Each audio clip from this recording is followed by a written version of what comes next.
Olá, bom dia, bom dia, bom dia, graça e paz. Estamos aqui juntos, Sabrina Trombin, com você, juntos para a nossa live lendo a Bíblia Sagrada. Entre, fique à vontade, pega a sua Bíblia aí e vamos dar esse mergulho juntos aqui na Palavra de Deus. Enquanto o Instagram vai avisando aí as pessoas que a gente está ao vivo. Se você está vendo essa live no YouTube, você está vendo a live gravada.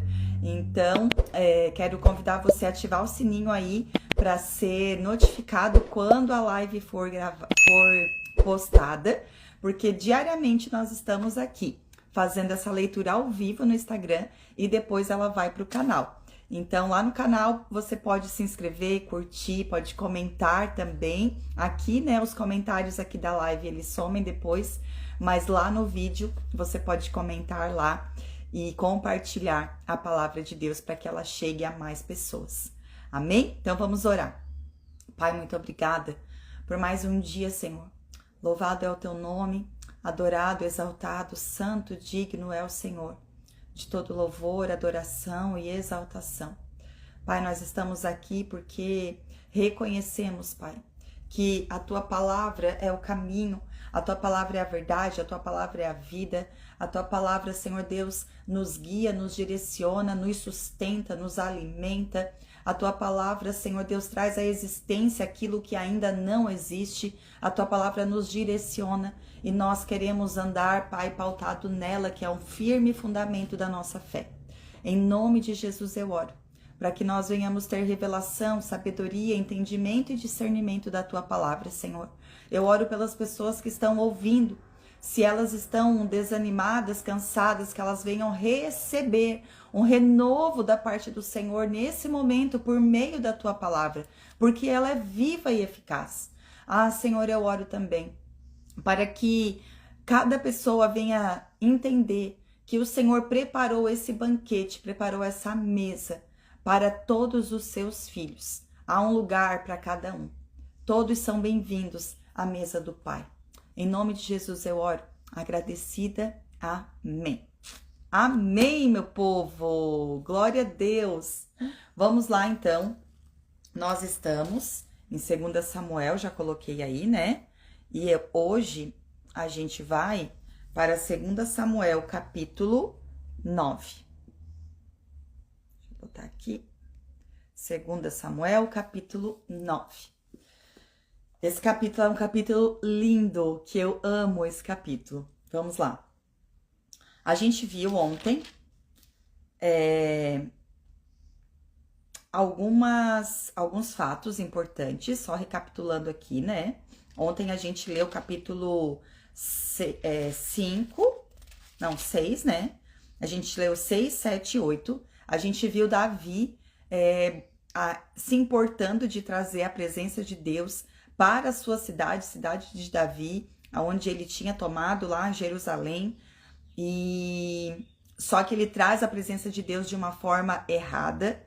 E depois ele consulta ao Senhor, ele busca ao Senhor, depois ele traz a Arca da Aliança e fica numa tenda, né? E a sua esposa Mical o despreza. Eu fiz várias anotações aqui, ó, dessa parte desse texto, que vai do capítulo 6, do 16 ao 23, falando da desonra de Mical, aonde ela desonra o seu marido e isso a deixa seca, né, estéril. E depois a gente viu, então, no capítulo 7, que é um capítulo que é o ápice da palavra de Deus, um dos, assim, aonde Deus fala para Davi que estabeleceria um governo, uma dinastia a partir do seu trono, e dele viria um descendente que estabeleceria o seu trono para sempre. Sensacional este versículo. E agora esse capítulo, né? Depois a gente viu várias vitórias de Davi no capítulo 8 e agora a gente vem aqui então no capítulo 9. Vamos lá. Davi trata Mefibosete com bondade. Certo dia, Davi perguntou: resta alguém da família de Saul a quem eu possa mostrar bondade por causa de Jonatas. Vocês lembram quem era Jonatas? Jonatas, filho de Saul, que era amigo aliançado com Davi. Havia um servo da família de Saul, cujo nome era Ziba, e o trouxeram a Davi. Você é Ziba? Perguntou o rei. Sim, sou servo, seu servo, meu senhor, respondeu Ziba. Então o rei lhe perguntou: resta alguém da família de Saul? Se resta, gostaria de mostrar a bondade de Deus para com ele. Um dos filhos de Jonatas ainda está vivo, respondeu Ziba. Ele é aleijado dos 2 pés. Onde ele está? Perguntou o rei. Ziba respondeu: em Lodebar, na casa de Maquir, filho de Amiel. Então, Davi mandou buscá-lo na casa de Maquir.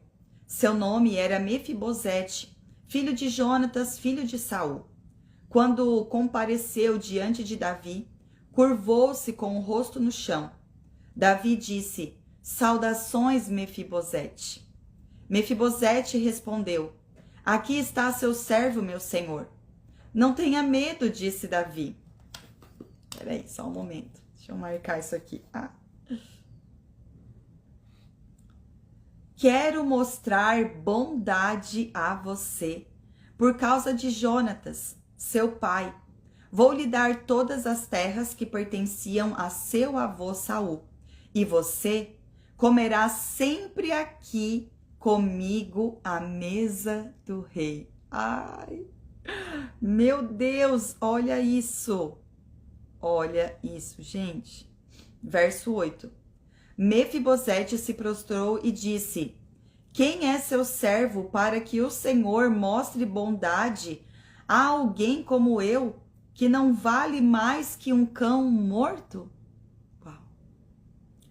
Então, o rei mandou chamar Ziba, servo de Saul, e disse: dei ao neto de seu senhor tudo que pertencia a Saul e sua família.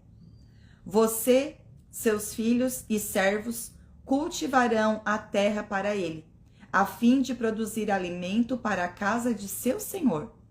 Mefibosete, neto de seu senhor, comerá sempre à minha mesa. Ziba tinha 15 filhos e 20 servos. Sou seu servo, respondeu Ziba. Farei tudo o que meu senhor o rei mandou. E daquele momento em diante, Mefibosete, olha, repete de novo.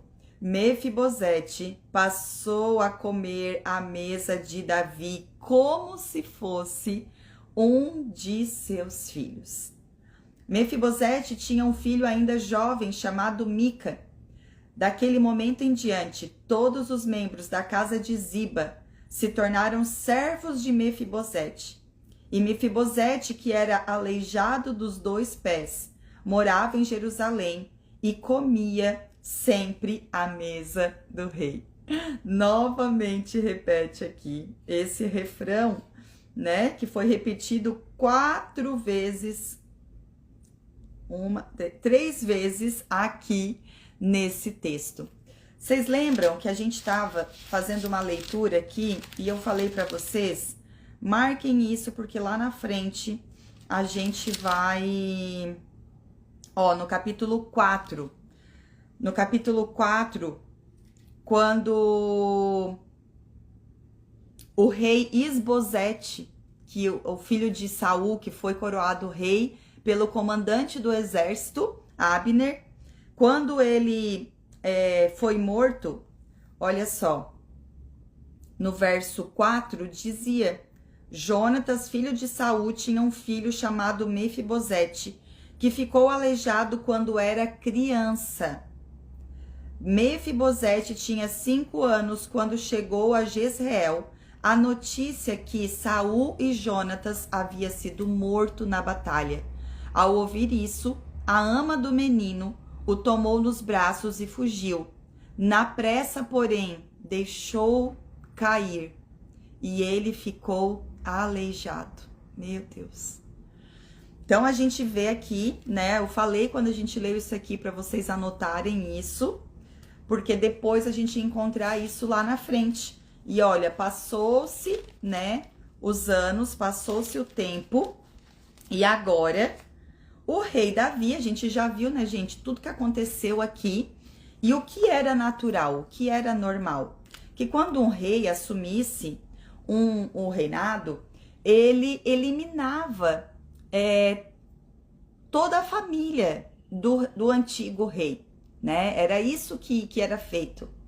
Então, só que Davi, ele tinha um pensamento diferente, ele agia diferente. A gente viu em toda a leitura aqui, enquanto Saul estava perseguindo Davi, tendo oportunidade, por 2 vezes ele teve oportunidade de matar Saul, e ele não fez isso.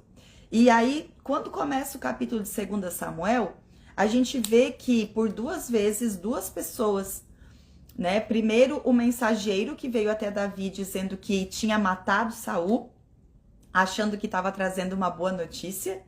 E depois, aqueles 2 homens perversos que mataram o filho de Saul, Isbosete, vieram com a cabeça dele até Davi também, achando que também estavam trazendo uma boa notícia para Davi. E os 3 foram mortos, porque tocaram na vida, primeiro de Saul, que era o ungido do Senhor, e depois esses 2 que mataram o filho de Saul, que era um homem inocente que estava dormindo lá, sem ânimo, doente. Então, a gente vê que Davi não compactua com esse tipo de coisa. E agora ele pergunta, será que ainda tem alguém da família de Saul? Porque eu quero fazer bem. Mas certamente esse jovenzinho aqui, Mefibosete, né? Ele não ouvia coisas boas a respeito de Saul, de Davi. Porque afinal de contas, Davi tomou o trono, né? Que era do pai dele, tudo que aconteceu quando ele era criança ainda. E veja que a gente consegue fazer uma leitura do quanto que ele estava perturbado, porque quando ele chega e Davi saúda ele, saudações, Mefibosete. Mefibosete respondeu, aqui está seu servo, meu senhor. Aí no verso 7, não tenha medo, disse Davi. Quando Davi diz isso, a gente entende que ele estava com uma atitude, com uma expressão, né, de medo. E aí Davi diz para ele, não tenha medo, porque certamente era comum, era normal ele estar com medo ali. Mas Davi diz, não tenha medo. E aí esse versículo, ele é a coisa mais linda, olha só. Quero demonstrar bondade a você por causa de Jonatas. Gente, vocês lembram também que lá em 1 Samuel, agora eu não vou me lembrar exatamente onde, mas eu falei para vocês também de quando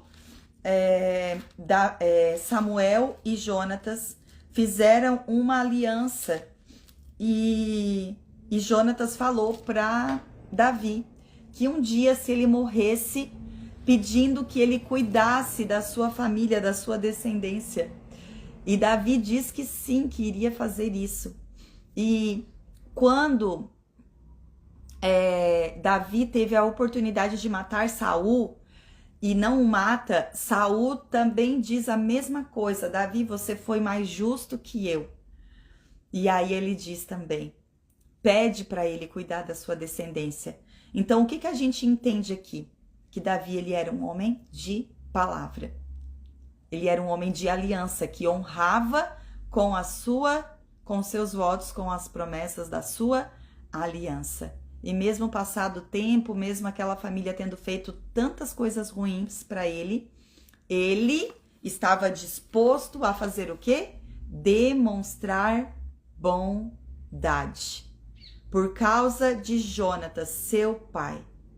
E aí ele restitui terras, né? Dinheiro, riqueza, Mas o que mais me toca aqui, que eu acho a coisa mais linda é: e você comerá sempre aqui comigo à mesa do rei. Gente, ganhar um lugar à mesa do rei não é para qualquer pessoa. Não é qualquer pessoa que senta à mesa do rei. E Davi faz questão de dar a ele um lugar de honra. Ontem a gente viu aqui no capítulo 6, a gente viu uma desonra, a gente viu uma história de desonra da esposa de Davi, Mical. E hoje aqui no capítulo 9 a gente encontra então uma história de honra.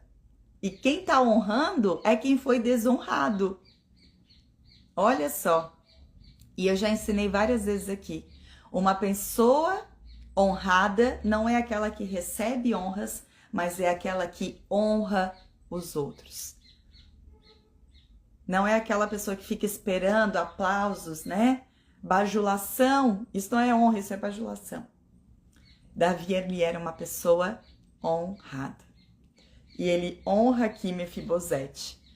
E o lindo de ver é que na mesa ninguém é aleijado. Na mesa nós estamos todos iguais, no mesmo nível. Todos.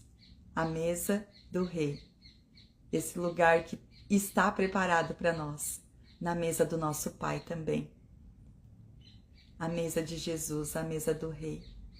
É um lugar para todos aqueles que são rejeitados pela sociedade. Mas ele nos chama para sua mesa, ele nos chamou, ele nos aceitou, ele nos colocou nessa mesa. E por isso é tão lindo isso, tão lindo. Ele reforça isso aqui. Por 3 vezes ele diz ao servo: seu senhor comerá sempre à minha mesa. E aí diz, não foi 4 vezes que fala no texto mesmo. Ali no verso 11, na parte B diz: Mefibosete passou a comer à mesa de Davi como se fosse um de seus filhos. Ai, lindo demais isso. Amém? Então vamos lá agora para o capítulo 10.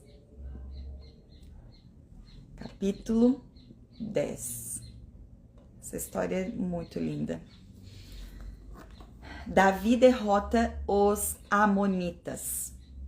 Algum tempo depois, morreu Naás, rei dos amonitas, e seu filho Anum subiu ao trono.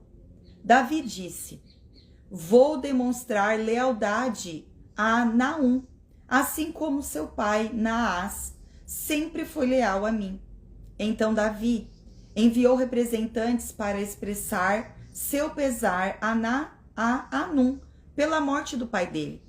Mas quando os representantes de Davi chegaram à terra de Amon, os líderes amonitas disseram a Anum, seu senhor: o rei acredita mesmo que esses homens estão aqui para honrar seu pai?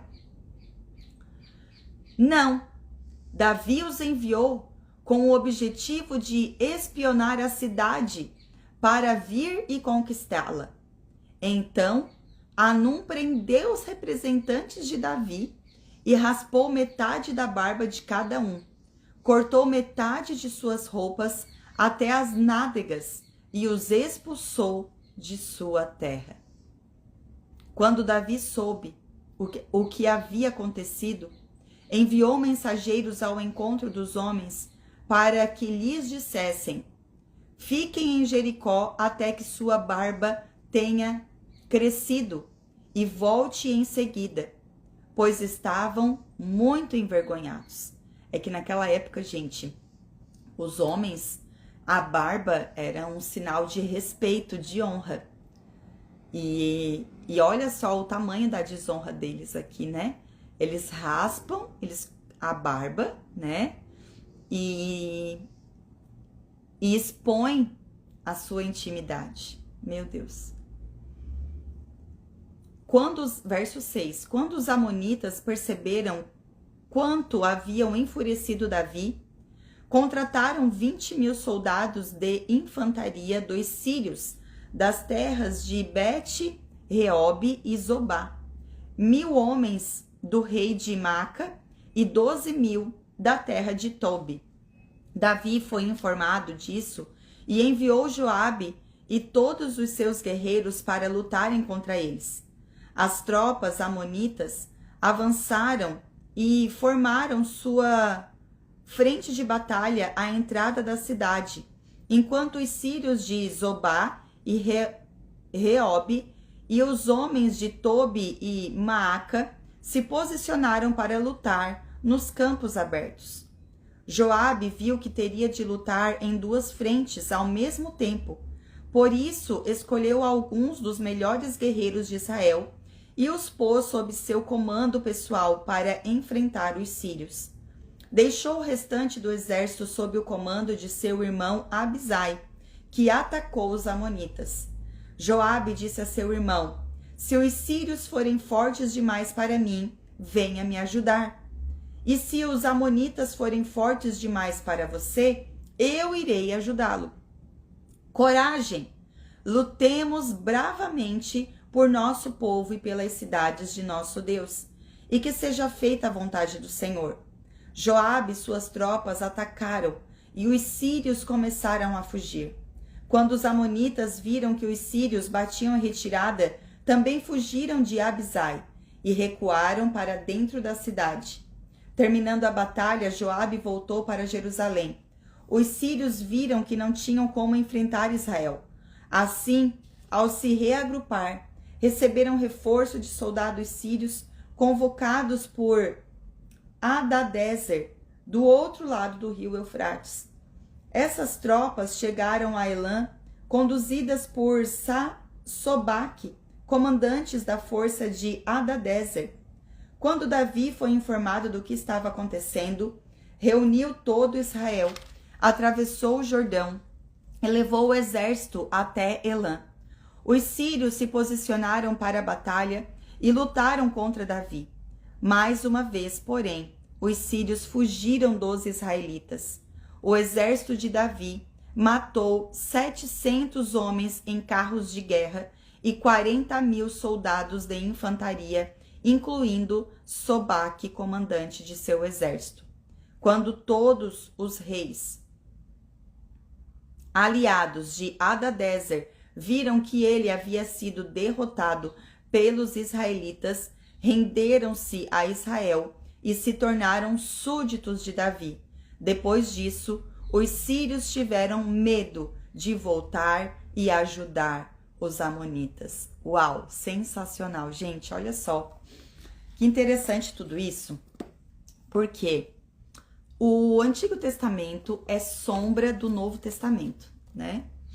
E todas essas guerras que aconteciam aqui, elas têm um caráter, né, espiritual da nossa vida hoje, sabe? Olha só, Davi já tinha derrotado tantos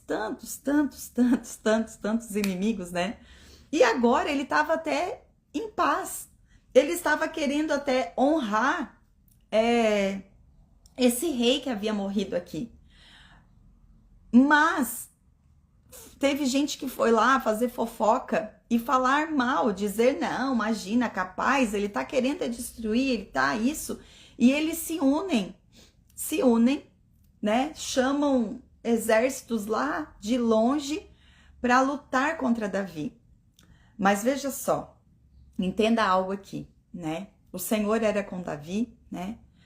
E o que é isso, gente? Por que a gente lê essas histórias de guerra aqui do Antigo Testamento? Trazendo para a nossa vida espiritual. Isso aqui representa as batalhas que nós, mesmo já estando há tanto tempo caminhando com o Senhor, há tanto tempo já, a gente já venceu tantas guerras, tantas batalhas, a gente já passou por tantas coisas. Aí tem um momento que você acha assim, não, tá tudo tranquilo. E de repente surge sabe, um monte de gente aliada contra você, usada pelo inimigo, para tentar te destruir. Várias situações acontecem, várias circunstâncias surgem na sua vida e você diz, mas meu Deus, o que que eu fiz agora? Tá indo tudo certinho, já faz tanto tempo, né, que eu abandonei o pecado, que eu estou andando com Jesus, sabe? E de repente surge essas situações, sabe? Por quê? Porque isso vem para nos fazer estar em posição de guerra, para não ficar de boa. E isso vai fazer muito sentido amanhã, no texto que a gente vai ler amanhã. Vocês vão ver como isso faz sentido. Na vida cristã, a gente não pode achar que tá tudo bem já. A gente tem que estar sempre alerta e vigilante. Sempre orando, vigiando e orando. Sempre. Sabe? Então, aqui, eles vieram muito fortes. Vamos dizer assim, é uma tentação que veio muito forte. É uma luta, é uma circunstância difícil que veio muito forte para cima de Davi, dos seus comandantes. Mas eles, porque tinham o Senhor, sobressaíram sobre aquela situação e ainda tornaram eles escravos deles. O que isso nos ensina? O nosso espírito precisa estar forte para que a gente sobressaia sobre as vontades da carne, sobre as tentações, sobre as lutas que vêm, para tentar nos paralisar, para tentar nos parar. A gente precisa estar fortalecido e com o Senhor lutar algumas guerras. Mesmo que parece que já faz tanto tempo que a gente já tá caminhando com o Senhor e acha que a vida tá estabilizada, né? E acha que tá assim tudo certo, mas vira e mexe, né? Já ouviram dizer isso? Vira e mexe, surge uma circunstância. É para afiar a sua fé, para te manter como um guerreiro, como uma guerreira, afiado na palavra, pronto para o combate. E o Senhor é contigo, o Senhor é conosco e Ele nos dá a vitória. Amém? O espírito forte sempre vai sobressair sobre a carne que é fraca, mediante a um espírito forte. Porque a carne, gente, ela não é fraca, não. Ela é bem forte. Ela precisa ser enfraquecida por meio de um espírito forte, que é o que nós somos, né? Que se alimenta da palavra, que renova sua mente com a palavra. Senão, as tentações, as circunstâncias e as vontades da carne vão prevalecer. E aí, daí o negócio fica complicado. Amém? Mas com o Senhor nós somos mais que vencedores. Vamos orar? Pai, muito obrigado pela tua palavra. Obrigado, Deus, por esse ensinamento de hoje. Eu oro, Senhor, para que homens e mulheres e famílias aqui representadas venham ser fortalecidas. Eu não sei quais são as guerras, quais são as circunstâncias que surgem nas fases, nas etapas da vida de cada um dos meus irmãos aqui. Mas eu sei que surgem, eu sei que enfrentamos circunstâncias. Mas eu oro, Senhor, para que nós venhamos nos fortalecer no Senhor. Fortalecer no Senhor, que é o nosso braço forte. Que nós venhamos ter o nosso espírito fortalecido, a nossa fé fortalecida em Ti, Senhor, na Tua palavra. E que as armas da nossa milícia, da nossa luta, não venham a ser armas carnais, mas armas espirituais fortes em Deus, para destruir principados e fortalezas. Em nome de Jesus, eu oro pela minha vida, pela minha casa, pela vida e casa de cada pessoa aqui representada. Em nome de Jesus. Obrigado, Deus, porque o Senhor nos deu um lugar, a mesa. Porque o Senhor nos deu este lugar, a sua mesa, e podemos estar aqui contigo, juntos. Em nome de Jesus eu oro. Amém. Amém? Glória a Deus, meu povo. Deus abençoe a vida de vocês imensamente. Amanhã, se Ele permitir, nós estaremos aqui novamente dando sequência. Amanhã, gente, amanhã tem um capítulo muito forte da história de Davi. Amanhã a história é forte. Eu espero vocês, então, para juntos nós darmos sequência aqui nessa leitura maravilhosa. Beijo, tchau, Deus abençoe.